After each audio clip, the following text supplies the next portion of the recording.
Have you ever dreamed of the ultimate connected house? Lights, heating, cooling, all connected through home automation. Video switching lets you watch any video source on any display in your entire home, controlling the whole home from your phone. Well, we found that house. It's here at the Savant Experience Center, which is an 8,000 square foot showroom in the middle of New York City. And the crazy thing about this space is that all this technology is running on consumer level Mac Minis, iPhones, and iPads. Let's go check it out. Hey there, how's it going?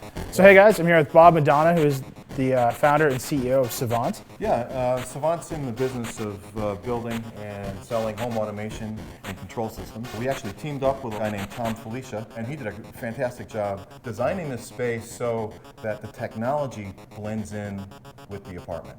So now everything here, as I understand, is based on OS X, iOS devices. The entire system is kind of built around Apple technology. Everything runs on an Apple device communicating with a control system that's an Apple-based control system. So there's a control system that's handling everything in this room right now. Which means controlling the TV, controlling the lights, controlling the HVAC, controlling the shades in the room. Anything that controls the environment will interface to the security system. We've got a picture of sort of this room going on here. That's those lights. You can see you've got the blue there.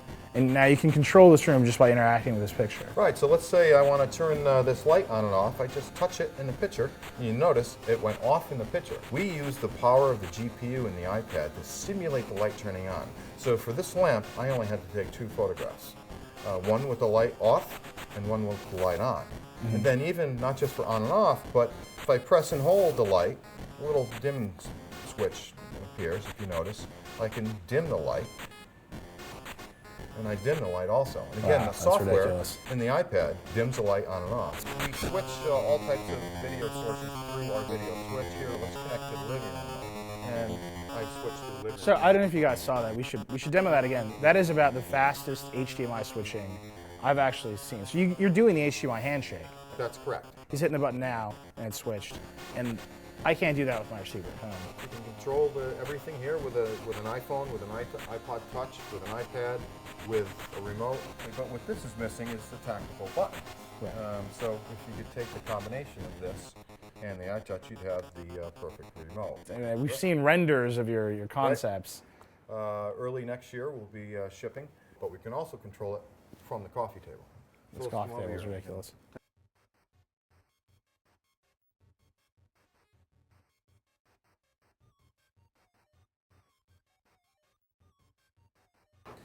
So we're here in the kitchen, and this is one of your touch TVs. If you take a look at this, we designed it so that you can basically just touch the TV and the control surface comes up. There's a Mac Mini behind here. What's the most Mac Minis you've ever put into a house? Because every one of these TVs is a Mac Mini, right? It's like 50 Mac Minis? Yeah, that's correct. But we can scale way down to just one living room, where it's just a single Mac Mini being the controller. What if I have like an old Apple IIe in my basement?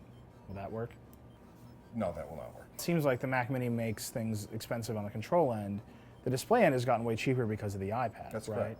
Yeah, and on the control end, by the way, the Mac Mini doesn't really make it more expensive. It's actually, for the horsepower we get out of the Mac Mini, it's probably one of the most cost-effective control systems out there. But you're right, when you go downstream in smaller sizes, the iPads really opened up this market for us, where we can now put iPads everywhere in the home very cost-effectively to control everything. Can we see what's underneath there? Is the iPad like in a million pieces? It's an off-the-shelf iPad.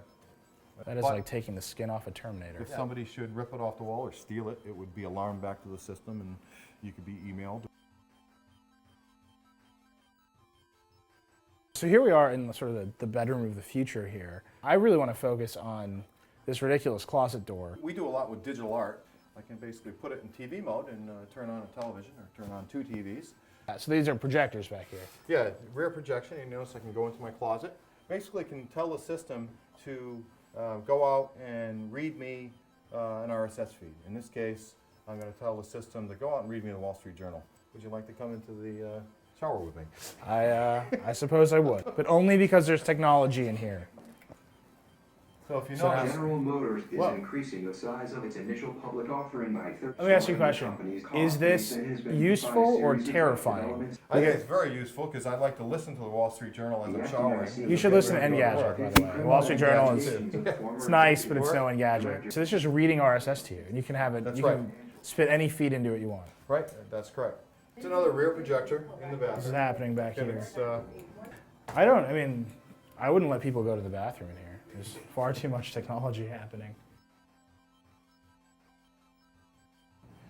Okay, so this is the main sort of programming interface for the whole system here. You don't have to do any of the programming for the IR commands. You don't have to do any of that. It handles it for you. right, that's all built into And there's an IR blaster somewhere that controls all this stuff.